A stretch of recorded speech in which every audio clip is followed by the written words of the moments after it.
अल्हम्दुलिल्लाह नहमदुहु व नस्तईनुहु व नस्तगफिरुहु व नस्तहदी व नु'मिनु बिही व नतवक्कलु अलैहि व नऊज़ु बिल्लाहि मिन शुरूरि अनफुसिना व मिन सय्यिआति अअमालिना मन यहदिहिल्लाहु फला मुदिल्ल लहु व मन युद्लिल फलन तजिद लहु वलिय्यन मुर्शिदा। अल्लाहुम्म सल्लि अला मुहम्मदिन व अला आलि मुहम्मद कमा सल्लैता अला इब्राहीम व अला आलि इब्राहीम इन्नका हमीदुम मजीद। अल्लाहुम्म बारिक अला मुहम्मदिन व अला आलि मुहम्मद कमा बारकता अला इब्राहीम व अला आलि इब्राहीम इन्नका हमीदुम मजीद। अम्मा बअद फइन्न खैरल हदीस किताबुल्लाह व खैरल हदी हदी मुहम्मदिन सल्लल्लाहु अलैहि वसल्लम व शर्रल उमूरि मुहदसातुहा व कुल्ल मुहदसतिन बिदअ व कुल्ल बिदअतिन ज़लाला। अय्युहल इख्वान वल अख़वात उसीकुम व नफ्सी बितक़वल्लाह। अऊज़ु बिल्लाहि मिनश शैतानिर रजीम। बिस्मिल्लाहिर रहमानिर रहीम। ख़ुज़ मिन अम्वालिहिम सदक़तन तुतहिरुहुम व तुज़क्कीहुम बिहा। ആദരണീയരായ വിശ്വാസികളെ, കരുണാവാരിധിയായ അള്ളാഹുവിൻ്റെ വിധിവിലക്കുകൾ മാനിച്ച് അവൻ്റെ സ്വർഗത്തെ മോഹിച്ചും അവനൊരുക്കിയ നരകത്തെ ഭയന്നും ജീവിതത്തിൽ സൂക്ഷ്മതയുള്ള, ശ്രദ്ധയുള്ള, ചിട്ടയാർന്ന ജാഗ്രത പുലർത്തുവാൻ എന്നെയും നിങ്ങളെയും ഞാൻ വസിയത്ത് ചെയ്യുന്നു. അള്ളാഹു തൗഫീഖ് ചെയ്യുമാറാകട്ടെ.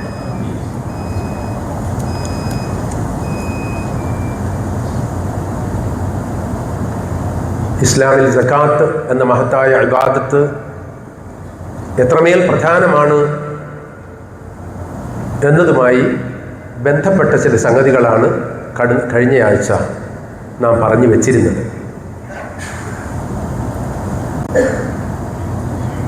ഇന്നും നമുക്കത് ആവർത്തിച്ച് പറയേണ്ടതുണ്ട്. പറയാത്ത ചില കാര്യങ്ങൾ, നാം എല്ലാവരും അറിഞ്ഞിരിക്കേണ്ട, കേൾക്കേണ്ട ചില സംഗതികൾ, അതുകൊണ്ട് ഇന്ന് നമ്മുടെ ആലോചനയ്ക്ക് കൊണ്ടുവരികയാണ്. ഓതിവെച്ചത് സൂറത്ത് തൗബയിലെ 9-ാമത്തെ അധ്യായമാണ്, 103-ാമത്തെ ആയത്ത്. മുഹമ്മദ് നബി സല്ലല്ലാഹു അലൈഹി വസല്ലമയോട് തൻ്റെ അനുചരന്മാരിലെ, അനുയായികളിലെ, മുസ്ലിങ്ങളിലെ സാമ്പത്തിക നിവൃത്തിയുള്ളവരിൽ നിന്ന് വസൂലാക്കുകയും മുസ്ലിം സമുദായത്തിലെ സാധുക്കളായ ആളുകൾക്ക് വിതരണം നടത്തി എത്തിക്കുകയും ചെയ്യേണ്ട ഒരു സക്കാത്ത് ഉണ്ട് എന്ന് പഠിപ്പിക്കുകയും അത് നീ തന്നെ വേണം ഏറ്റെടുക്കുവാൻ എന്ന് നിർദ്ദേശിക്കുകയും സക്കാത്ത് സ്വീകരിക്കുമ്പോൾ ഫസല്ലി അലൈഹിം ഇന്ന സ്വലാത്തക സകനുൽ ലഹും, നീ സക്കാത്ത് തരുന്നവർക്ക് വേണ്ടി താങ്കൾ പ്രാർത്ഥിക്കണം, ആ പ്രാർത്ഥന അവർക്ക് ആശ്വാസമാണ് എന്നിങ്ങനെ പഠിപ്പിക്കുകയും ചെയ്യുന്നതാണ് ആ ആയത്തിൻ്റെ മലയാള സാരം. നമുക്കറിയാം, സക്കാത്ത് ഇസ്ലാം കാര്യങ്ങളിൽ 3-ാമത്തേതാണ്. പക്ഷെ എല്ലാ കാലത്തും മുസ്ലിം സമുദായത്തിന് നിരന്തരമായി അവസാനിക്കാത്ത അന്വേഷണങ്ങളും ചോദ്യങ്ങളും, എന്നാൽ യഥാസമയം യഥോചിതം വേണ്ട രീതിയിൽ നിവർത്തിക്കപ്പെടാത്ത ഒരു ഇബാദത്തും സക്കാത്താണ്. അതിനെക്കുറിച്ചുള്ള ചോദ്യങ്ങൾ ഒരിക്കലും അവസാനിക്കാറില്ല, സ്വാഭാവികവുമായിരിക്കും. പക്ഷേ മുസ്ലിം സമുദായത്തിൻ്റെ നാനാതരത്തിലുള്ള പ്രയാസങ്ങൾക്ക് പരിഹാരമായി അള്ളാഹു ഈ ദുനിയാവിൽ നിർദ്ദേശിച്ചു തന്ന നോമ്പിനേക്കാൾ മുൻഗണനയുള്ള ഈ ഇബാദത്ത് മുസ്ലിം സമുദായം കാര്യമായി ശ്രദ്ധിച്ചു കാണാത്തതിലുള്ള സങ്കടം നമ്മൾ മാത്രമല്ല പങ്കുവെക്കുന്നത്, ലോകത്ത് മുഴുവൻ ഈ പ്രശ്നമുണ്ട്. അൽഹംദുലില്ലാഹ് കേരളത്തിലെ പല ഭാഗത്തും കാര്യക്ഷമമായി ഈ സംഗതി നടക്കുമ്പോൾ ഈ കടുങ്ങാത്തുണ്ട് പോലുള്ള പ്രദേശത്ത് ഏറ്റവും ആരോഗ്യകരമായി, ഏറ്റവും ശാസ്ത്രീയമായി ഈ സംവിധാനം നടക്കുമെങ്കിൽ അതിന്റെ പ്രയോജനം ഈ നാടിന് മൊത്തത്തിലും, ഈ നാട്ടിലെ ദരിദ്രർക്ക് പ്രത്യേകിച്ചും കിട്ടുന്ന ഒരു സ്ഥിതിവിശേഷം ഉണ്ടാകും എന്നതാണ് ഈ ഖുത്ബ കേൾക്കുമ്പോഴും എൻ്റെ പ്രിയപ്പെട്ടവർ മനസ്സിൽ സൂക്ഷിക്കേണ്ട സംഗതി.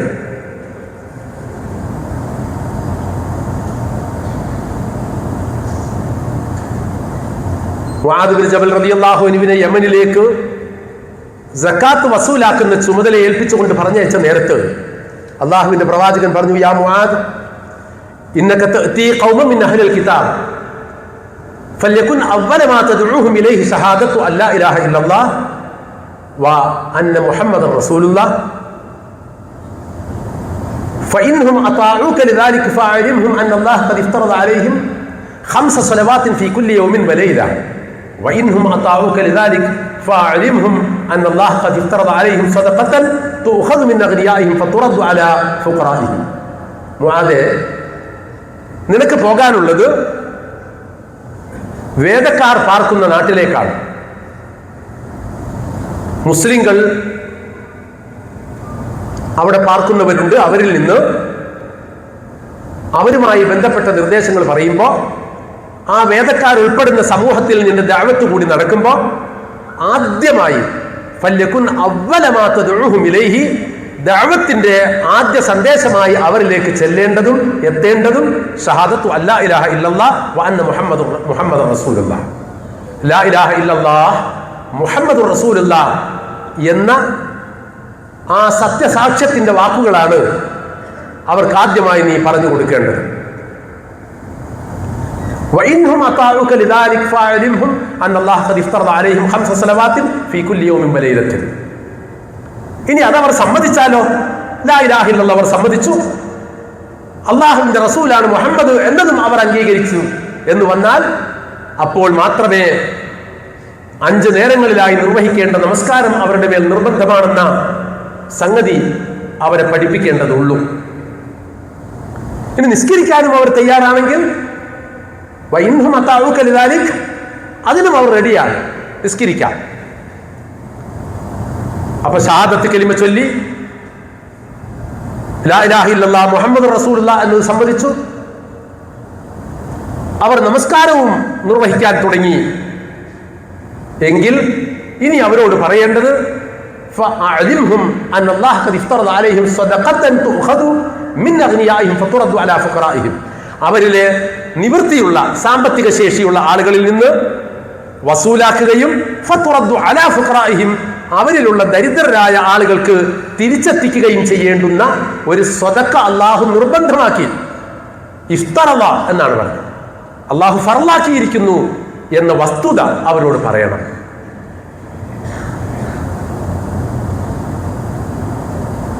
അപ്പൊ മുസ്ലിങ്ങൾ എവിടെയാണോ പാർക്കുന്നത് അതൊരു മഹല്ല്, ഒരു താലൂക്ക്, ജില്ല, ഈ വ്യത്യാസങ്ങളൊന്നുമില്ലാതെ മുസ്ലിങ്ങൾ പാർക്കുന്ന ഏത് പ്രദേശത്തും നമ്മൾ നമസ്കരിക്കുന്ന കാലത്തോളം അതോടൊപ്പം അതുപോലെ തന്നെ നടന്നു പോകേണ്ട ഒരു ഇബാദത്താണ് സക്കാത്ത്. അത് സ്വീകരിച്ച് ശേഖരിച്ച് ദരിദ്രരും ഗതിയില്ലാത്തവരും പാവങ്ങളുമൊക്കെയായ ആളുകൾക്ക് അത് എത്തിക്കുക എന്നത്. അത് ചെയ്തില്ലെങ്കിൽ ഇനി അതാണ് വിഷയം.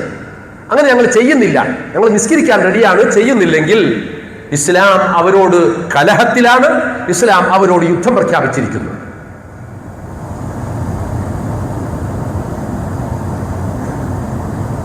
എല്ലാ ഇബാദത്തുകളും ചെയ്യാൻ ഞങ്ങൾ തയ്യാറാണ്, പക്ഷേ സക്കാത്തിന്റെ കാര്യത്തിൽ കുറച്ച് ആലോചിക്കേണ്ടതുണ്ട്. അത് ഞങ്ങൾക്ക് പരമ്പരാഗതമായി ഞങ്ങളുടേതായ ചില ശീലങ്ങളും ചിട്ടവട്ടങ്ങളും ഒക്കെ ഉണ്ട്, അതിൻപടി മുന്നോട്ട് പോകും. സക്കാത്ത് അത്രേ പറ്റുള്ളൂ എന്നാണ് നമ്മുടെ നിലപാടെങ്കിൽ നിലപാട് നിർഭാഗ്യകരമാണ് എന്ന് മാത്രമല്ല, അത് അപകടകരമായ, ഇസ്ലാമിന് ഹാനിയായ, അപകടം ചെയ്യുന്ന ഒരു നിലപാട് കൂടിയാണ്. അങ്ങനെ ഒരു നിലപാടില്ല.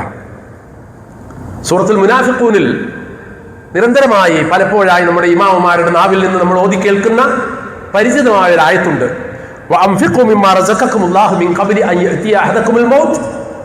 മരണം വന്നെത്തുന്നതിന് മുൻപ്.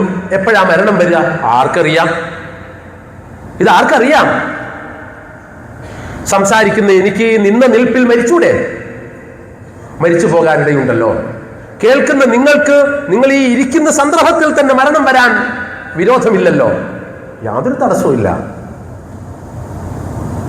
വിശുദ്ധ ഖുർആൻ പറയുന്നത് മരണം വന്നെത്തുന്നതിന് മുൻപ് അള്ളാഹു നിങ്ങൾക്ക് നൽകിയിട്ടുള്ള സമ്പത്തിൽ നിന്ന് നിങ്ങൾ ചെലവഴിച്ചോളണം. ഫയഖൂല റബ്ബി ലൗലാ അഖർതനി ഇലാ അജലിൻ ഖരീബ് ഫഅസ്സദ്ദഖ വഅകും മിനസ് സ്വാലിഹീൻ. അങ്ങനെ മരണം വരികയും ആ മരണം വരിക എന്ന് പറഞ്ഞാൽ പെട്ടെന്ന് മൗത്ത് മുജഹിസ്, ഒരക്ഷരം പോലും ആരോടും ഉരിയാടാൻ പറ്റാതെ മരിച്ചു പോകുന്ന മരണങ്ങൾ ലോകത്ത് നടന്നുകൊണ്ടിരിക്കുകയാണ്. ചിലപ്പോ പെട്ടെന്ന് നമ്മൾ അബോധാവസ്ഥയിലാകും, ഒരു അറ്റാക്ക് മതിയാകും. ഈ അറ്റാക്ക് എന്നൊക്കെ പറയുന്നത് എപ്പോ വേണമെങ്കിലും സംഭവിക്കാവുന്ന ഒരു സ്ഥിതിവിശേഷത്തിന്റെ പേരാണല്ലോ. അത് ഇന്ന ആൾക്ക്, ഇന്ന പ്രായക്കാർക്ക്, അങ്ങനെയൊന്നുമില്ല. ഉടനെ അബോധാവസ്ഥയിലേക്ക് പോവുകയും ചെയ്താൽ പിന്നെ ഒന്നും പറയാനും വിലപിക്കാനുമുള്ള സമയം പോലുമില്ല. നമ്മുടെ ബാങ്കിൽ പണമുണ്ട്, കയ്യിൽ പണമുണ്ട്, വീട്ടിൽ പണമുണ്ട്, നമ്മുടെ വ്യാപാര സ്ഥാപനങ്ങളിൽ പണമുണ്ട്. അങ്ങനെ നമ്മുടെ സമ്പത്ത് ഏതൊക്കെയായി, ഏതൊക്കെ വഴിയായി നമ്മൾ മാറ്റിയിട്ടിട്ടുണ്ടോ അതൊക്കെ നമ്മുടെ സമ്പത്ത് തന്നെയാണ്. അതിൽ നിന്നൊക്കെ സക്കാത്ത് കൊടുക്കേണ്ട ബാധ്യതയുണ്ട്. ഒരു വാക്ക് പറയട്ടെ, മാല് എന്നൊരു അറബി പദമുണ്ട്. മാൽ, അതിന്റെ അർത്ഥം ധനം, പണം, സ്വത്ത് എന്നാണ്. അപ്പൊ സ്വത്ത് എന്നോ പണമെന്നോ ഒക്കെ പറയാൻ പറ്റുന്ന എന്തൊക്കെ നമുക്ക് എവിടെയൊക്കെ ഉണ്ടോ അതിനൊക്കെ സക്കാത്ത് നിർബന്ധമാണ്. എന്നാൽ നിങ്ങൾ ഉപയോഗിക്കുന്ന കാറിന് സക്കാത്ത് ഇല്ല എന്നാ പറഞ്ഞത് ഇസ്ലാം. നമ്മൾ യാത്രക്ക് ഉപയോഗിക്കുന്ന കുതിരക്കോ ഒട്ടകത്തിനോ കഴുതക്കോ ഒന്നും സക്കാത്തില്ല.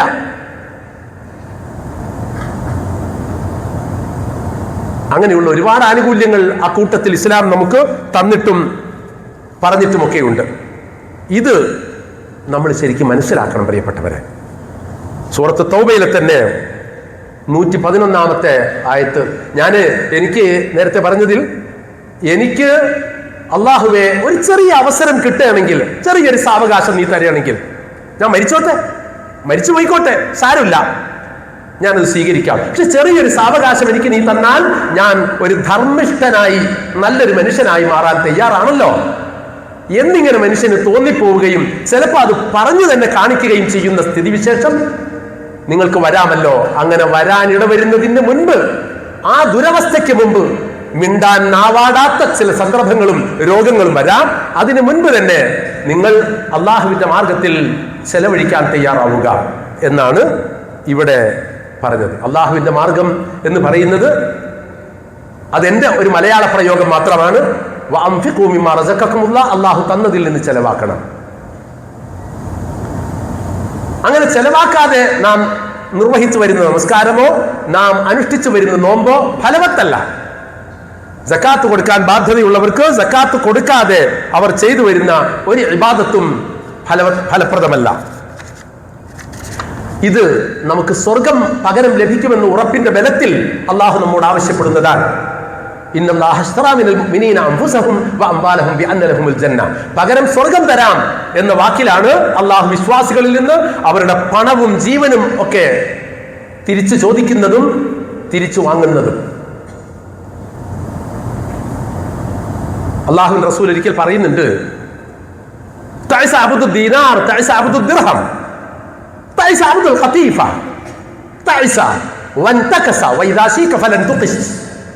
സ്വർണ്ണ നാണയത്തിന്റെ അടിമ നശിച്ചു പോകട്ടെ, വെള്ളി നാണയത്തിന്റെ അടിമ നശിച്ചു പോകട്ടെ, വെൽവെറ്റിന്റെ അടിമ നശിച്ചു പോകട്ടെ, അവൻ നശിക്കട്ടെ, അവൻ നിലത്ത് വീഴട്ടെ. നിലത്ത് വീഴുന്ന ആ വീഴ്ചയിൽ അവന്റെ ശരീരത്തിൽ തറഞ്ഞേക്കാവുന്ന മുള്ള് അത് പറഞ്ഞു പോരാതിരിക്കട്ടെ എന്ന് പറഞ്ഞാൽ ശാപപ്രാർത്ഥനയാണ്. പണം നമുക്ക് വേണ്ടിയാണ്, നാം പണത്തിന് വേണ്ടിയല്ല. പണം നമ്മുടെ ആവശ്യങ്ങൾക്കാണ്, അല്ലാതെ പണത്തിന് വേണ്ടി നമ്മുടെ നെട്ടോട്ടം നമ്മുടെ ആർത്തി, നമ്മുടെ നമ്മുടെ കൊതി, ഒരിക്കലും അവസാനിക്കാത്ത നമ്മുടെ ഈ പാച്ചിൽ, ഇത് ആശാസ്യമല്ല. പണം നമുക്കും നമ്മുടെ ഹൈറിനും നമ്മുടെ കുടുംബത്തിനും നമ്മുടെ നാടിനും നമ്മുടെ മക്കൾക്കും നമ്മുടെ അയൽവാസികൾക്കും ഒക്കെ ഉപകാരപ്പെടാനുള്ളതാണ് പണം. അതിന് ഉപകാരപ്പെടാത്തതാണെങ്കിൽ പണം അതിന്റെ ധർമ്മം നിർവഹിക്കുന്നില്ലെന്നാണ് അർത്ഥം. നബി തിരുമേനി മറ്റൊരു സന്ദർഭത്തിൽ പറഞ്ഞത്, തകൂനു ഇബ്ലിൽ ശയാതീൻ വബുയൂത്തിൽ ശയാതീൻ فأما إبل الشياطين فقد رأيتها يخرج أحدكم بنجيبات معه قد أسمرها فلا يعلو بعيرا منها ويمر بأخيه قد انقطع فلا يعلو وأما بيوت الشياطين فلا أراها إلا هذه الأقفاص التي تستر الناس بالديبات. പിശാചുക്കൾക്ക് ചില ഒട്ടകങ്ങളുണ്ട്, പിശാചുക്കൾക്ക് കുറെ വീടുകളും. ഫഅമ്മാ ഇബ്ലു ശയാതീൻ, എന്നാൽ പിശാചുക്കളുടെ ഒട്ടകം എന്ന് പറയുന്നത്, നിങ്ങളിൽ ഒരാൾ ഒട്ടകമെന്ന തന്റെ വാഹനവുമായി വീട്ടിൽ നിന്നിറങ്ങുന്നു. അത് ഒരൊട്ടകമല്ല, ഒട്ടക കൂട്ടങ്ങൾ തന്നെ ചിലപ്പോൾ ഉണ്ടാകും. ഒരൊട്ടകത്തിന്റെയും പുറത്ത് അയാളായിട്ട് കയറുന്നില്ല, പക്ഷേ ഒരു നിവൃത്തിയുമില്ലാതെ, ബസ് ഫെയർ പോലും കയ്യിലില്ലാതെ, ഒരു കുട പോലും കയ്യിലില്ലാതെ നടന്നു പോകുന്ന ഏതെങ്കിലും ഒരാളെ, നമ്മുടെ സഹായം ആവശ്യമുള്ള ഒരാൾ, അഭിമാനം കൊണ്ട് ചോദിക്കാത്ത ഒരാൾ റോഡരികിലൂടെ നടന്നു പോകുന്നുവെങ്കിൽ, സഹോദര, ഇതെന്റെ ഒട്ടകമാണ്, കയറിക്കോളൂ, നിനക്ക് ആവശ്യമുള്ള സ്ഥലത്ത് നീ ഇറങ്ങിത്തന്നാൽ മതിയാകും, അതുവരെ ഞാനും ആ വഴിക്കാണ്, നീ എന്റെ ഒട്ടകപ്പുറത്ത് കയറിക്കോളൂ എന്ന് പറയാത്ത മനുഷ്യൻ പിശാചാണെന്നും അവൻ വളർത്തുന്ന ഈ ഒട്ടകങ്ങൾ പിശാചിന്റെ ഒട്ടകങ്ങൾ മാത്രമാണെന്നും റസൂലുള്ളാഹി പറഞ്ഞു. എന്നാൽ പിശാചുക്കളുടെ വീടുകൾ എന്നതുകൊണ്ട് ഞാൻ ഉദ്ദേശിക്കുന്നത് എന്ന് പറഞ്ഞിട്ട് നബി തിരുമേനി പറയുന്നു, ജനങ്ങളെ പട്ടിൽ പൊതിയുന്ന ഈ കിളിക്കൂടുകൾ, ഖഫസ്, അത് സ്വൈരമായി പക്ഷി അവിടുന്ന് ഇവിടുന്നൊക്കെ മരക്കമ്പും കൊമ്പും ചില്ലകളും കൊത്തിപ്പെറുക്കി കൊണ്ടുവന്നുണ്ടാക്കുന്ന, അതിന് സ്വസ്ഥത കിട്ടുന്ന കൂടല്ല, പക്ഷികൾക്ക് വേണ്ടി നമ്മൾ ഉണ്ടാക്കുന്ന കൃത്രിമ കമ്പിക്കൂടിന് പറയുന്ന പേരാണ് ഖഫസ്. ജനങ്ങളെ പട്ടിൽ പൊതിയുന്ന ഈ കൃത്രിമ കമ്പി കിളിക്കൂടുകൾ, അവിടെ നമുക്ക് എല്ലാ ആർഭാടങ്ങളും ഉണ്ടാകും. നമ്മുടെ വീട് അതിമനോഹരമാണ്, ആർഭാടപൂർണമാണ്, സുഖസമൃദ്ധമാണ്, നമുക്ക് വേണ്ടതൊക്കെയും അവിടെ ഉണ്ട്. അതേസമയം മറ്റുള്ളവരുടെ ദുഃഖമോ ദുരിതമോ നമുക്ക് പ്രശ്നമല്ല, അവന്റെ ആവശ്യമോ അവന്റെ അവശതയോ നമുക്ക് വിഷയമല്ല എന്നുണ്ടെങ്കിൽ തീർച്ചയായും നമ്മുടേത് ഒരു സ്വാർത്ഥിയായ മുസൽമാന്റെ ജീവിതമാണ്, അള്ളാഹുവിന് പൊരുത്തമില്ലാത്ത ജീവിതം. പ്രിയപ്പെട്ടവരെ, സക്കാത്ത് അത് എടുത്തു വെക്കാനുള്ളതല്ല, കൊടുത്തു തീർക്കാനുള്ളതാണ്. സക്കാത്ത് ദരിദ്രന് നാം നൽകുന്ന, കൈനീട്ടി നൽകുന്ന ഔദാര്യമല്ല, അത് അവകാശമാണ്. സക്കാത്ത് എന്ന് പറയുന്നത് കൊടുക്കാത്ത കാലത്തോളം നമ്മുടെ സ്വത്തിൽ ദരിദ്രന് കൂടി കൂട്ടവകാശമുള്ള കൂട്ടുസ്വത്തായി മാറും. അത് കൊടുക്കാതിരിക്കുന്നത് മഹാപാപമാണ്. ഒരാൾ മരിച്ചു പോകുമ്പോ അയാൾ സക്കാത്ത് കൊടുക്കാൻ ബാധ്യസ്ഥനായിരിക്കുകയും അതേസമയം അക്കൊല്ലത്തെ സക്കാത്ത് കൊടുക്കുകയും ചെയ്തിട്ടില്ല. ആള് മരിച്ചു പോയാൽ സ്വത്ത് പങ്കുവെക്കുന്നതിന് മുമ്പ് തന്നെ കൊല്ലം തികഞ്ഞാൽ സക്കാത്ത് കൊടുത്തിട്ട് വേണം. അദ്ദേഹം വസിയ്യത്ത് ചെയ്തിട്ടുണ്ടെങ്കിൽ അതിനു മുൻപ്, മറ്റെല്ലാ ബാധ്യതകൾക്കും മുൻപ് സക്കാത്ത് കൊടുത്തിട്ട് വേണം സ്വത്ത് പങ്കുവെക്കുവാൻ എന്ന് പറഞ്ഞ മതമാണ് ഇസ്ലാം. സക്കാത്ത് കൊടുക്കാത്തവന്റെ മയ്യത്ത് നമസ്കരിക്കണോ എന്നത് മുസ്ലിം ലോകത്ത് തർക്കമുള്ള കാര്യമാണ്. നമസ്കരിക്കേണ്ടതില്ലെന്ന് അഭിപ്രായമുള്ള കുറെ പണ്ഡിതന്മാർ മുസ്ലിം ലോകത്തുണ്ട്. അത്ര ഗൗരവമുള്ള ഈ വിഷയത്തിൽ നമ്മൾ പൊതുവിൽ പറഞ്ഞാൽ കാലങ്ങളായി പുലർത്തി വരുന്ന ഈ അലംഭാവം, ഈ അശ്രദ്ധ, ഈ അവഗണന സക്കാത്തിനോട് മാത്രമുള്ള അവഗണനയല്ല, അള്ളാഹുവിന്റെ ദീനിനോടുള്ള പുച്ഛമാണ്, അവന്റെ നിയമങ്ങളോടുള്ള നമ്മുടെ അവഗണനയാണ്, അകൽച്ചയാണ്. അള്ളാഹു കാത്തുരക്ഷിക്കുമാറാകട്ടെ.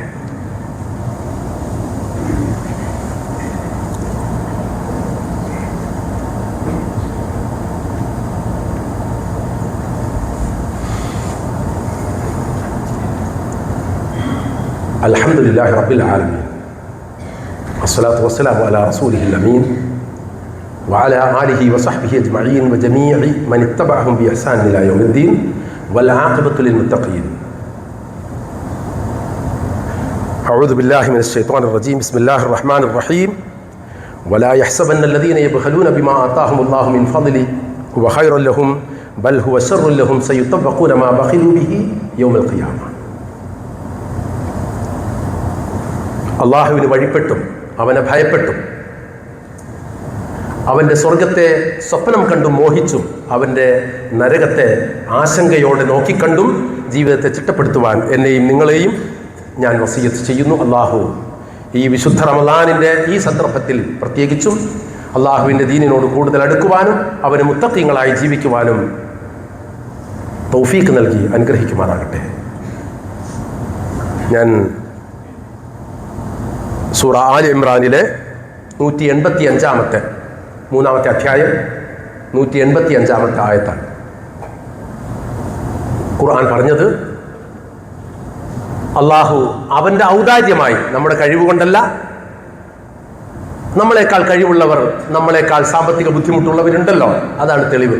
നമ്മുടെ കഴിവല്ല, നമ്മുടെ മിടുക്കല്ല, അള്ളാഹുവിൻ്റെ ഖദർ കൊണ്ട്, അവൻ്റെ റഹ്മത്ത് കൊണ്ടും ഫളില് കൊണ്ടും. അള്ളാഹു പറഞ്ഞത് വലാ യഹ്സബന്ന അല്ലദീന യബ്ഖലൂന ബിമാ ആതാഹുമുല്ലാഹു മിൻ ഫളിലി.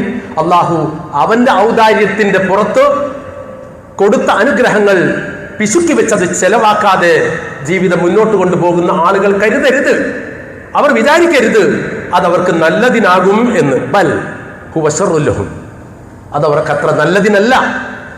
സയുതവഖൂന മാ ബഖിലൂ ബിഹി യൗമൽ ഖിയാമ, കൊടുക്കാതെ പിശുക്കി കൈയടക്കി വെച്ചതൊക്കെയും അവർക്ക് കണ്ഠാഭരണമായി, കഴുത്തിൽ വളയങ്ങളായിട്ട് നാളെ പരലോകത്ത് അണിയിക്കപ്പെടുക തന്നെ ചെയ്യും. എന്നിട്ട് അള്ളാഹു പറയും, മലക്കുകൾ പറയും, ഇത് നിന്റെ സ്വർണം, നിന്റെ വെള്ളി, നിന്റെ ബാങ്ക് ബാലൻസ്, നിന്റെ സ്വത്ത്, നിന്റെ വാടക കെട്ടിടം, നിനക്ക് ഒന്നിലധികമുള്ള വീടുകൾ, പലപ്പോഴായി നീ വാങ്ങിച്ചു കൂട്ടിയ പറമ്പുകൾ, ഇതൊക്കെ ഫദൂഖൂ മാ കുന്തും തക്നിസൂൻ, ഇതെല്ലാം നിങ്ങൾ അനുഭവിച്ചോളൂ എന്ന് പറയും. അങ്ങനത്തെ ഒരു സന്ദർഭമുണ്ട്. സ്വർണവും വെള്ളിയും ഒക്കെ വല്ലദീന യക്നിസൂന الذهب والفضة ولا ينفقونها في سبيل الله فبشرهم بعذاب أليم يوم يحمى عليها في نار جهنم فتكوى بها جباههم وجنوبهم وظهورهم هذا ما كنزتم لأنفسكم فذوقوا ما كنتم تكنزون. സ്വർണവും വെള്ളിയും ഒക്കെ വാങ്ങി വെക്കുകയും അത് ആഭരണമായി അണിയാനാണ് എന്ന നിലയ്ക്കും അല്ലാതെയും സൂക്ഷിക്കുകയും എന്നാൽ അതിൻ്റെയൊക്കെ സക്കാത്ത് കണക്ക് കൂട്ടി കൊടുക്കാതിരിക്കുകയും ചെയ്യുന്ന ആളുകൾക്ക് വേദനയേറിയ ശിക്ഷ വരാനിരിക്കുന്നു എന്ന സുവിശേഷം നീ പറഞ്ഞേക്കണം. ഈ ആഭരണങ്ങളൊക്കെ നരകത്തീയിൽ വെച്ച് ചൂടാക്കി പഴുപ്പിച്ച് നിന്റെ പാർശ്വഭാഗങ്ങളിലും നിന്റെ നെറ്റിയിലും ഒക്കെ അണിയിക്കും, അത് ചൂട് വെക്കപ്പെടും. പ്രിയപ്പെട്ടവരെ, ഇതാണ് ഈ വിഷയത്തിൽ ശ്രദ്ധിക്കണമെന്ന് പറയാനേ ഈ സന്ദർഭത്തിൽ സാധിക്കും. ഏതാണ്ട് ഇന്നത്തെ മാർക്കറ്റ്, ഇന്നലത്തെ മാർക്കറ്റാണല്ലോ ഇന്നത്തെ പത്രത്തിൽ വരിക. 66,080 രൂപ, 66,080, 66,080 രൂപ. അതെന്താണെന്ന് ചോദിച്ചാൽ 590 ഗ്രാം വെള്ളിയുടെ ഇന്നലത്തെ മാർക്കറ്റ് വില, നമ്മുടെ നാട്ടിലെ വില. അത്രയും നമ്മുടെ കയ്യിൽ ഒരു വർഷത്തിൽ ബാക്കിയുണ്ടെങ്കിൽ അതാണ് കാശിന്റെ സക്കാത്ത്, അതാണ് കച്ചവടത്തിന്റെ സക്കാത്ത്, അതാണ് വെള്ളിയുടെ സക്കാത്ത്, അതാണ് സ്വർണത്തിന്റെ സക്കാത്ത്. കാരണം സ്വർണത്തിന്റെ സക്കാത്ത് എന്ന നിലയിൽ നമ്മുടെ അടുക്കൽ ഇപ്പോൾ നമുക്ക് കേട്ട് പരിചയമുള്ള ആ 10 പവന്റെ കണക്കും അതിന്റെ കഥയും സ്വഹീഹായ ഹദീസിൽ വന്നിട്ടുള്ളതല്ല.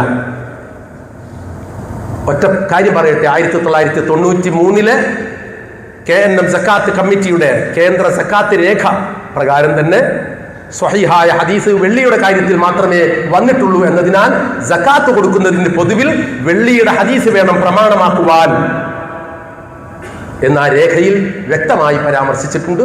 എൻ്റെ പ്രിയപ്പെട്ടവരുടെ ശ്രദ്ധയിൽ അത് പെടുത്തുകയാണ്. അള്ളാഹു തൗഫീഖ് ചെയ്യുമാറാകട്ടെ. റമളാന്റെ അവസാനത്തെ 10 കടക്കുന്നു. ഇഅ്തികാഫ് റമളാനിൽ മാത്രമുള്ളതല്ല കേട്ടോ. അതിൻ്റെ വിശദാംശങ്ങളിലേക്ക് കടക്കാൻ സമയം അനുവദിക്കില്ല. റമളാനിൽ അത് പ്രത്യേക പുണ്യമാണ്. പ്രാർത്ഥന പോലെ, നോമ്പ് പോലെ തന്നെ.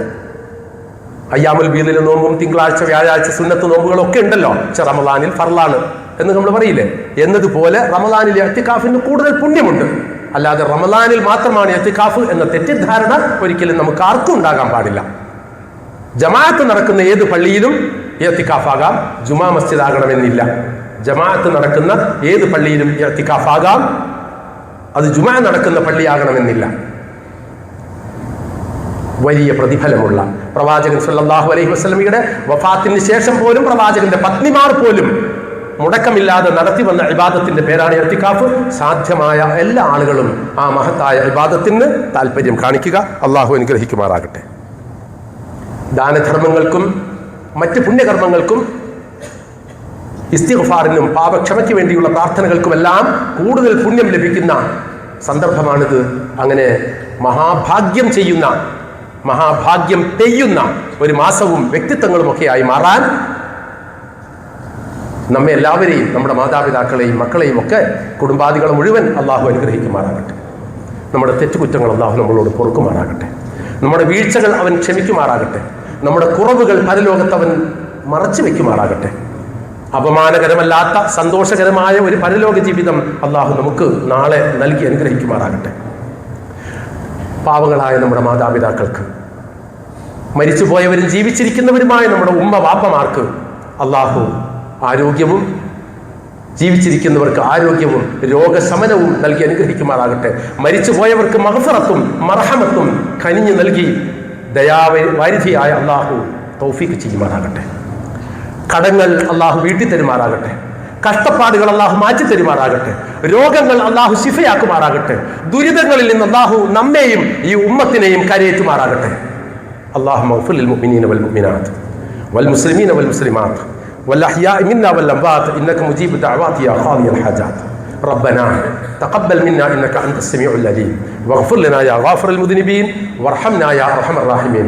اللهم صل وسلم على رسولك محمد وآله وصحبه أجمعين وسلام على المرسلين والحمد لله رب العالمين.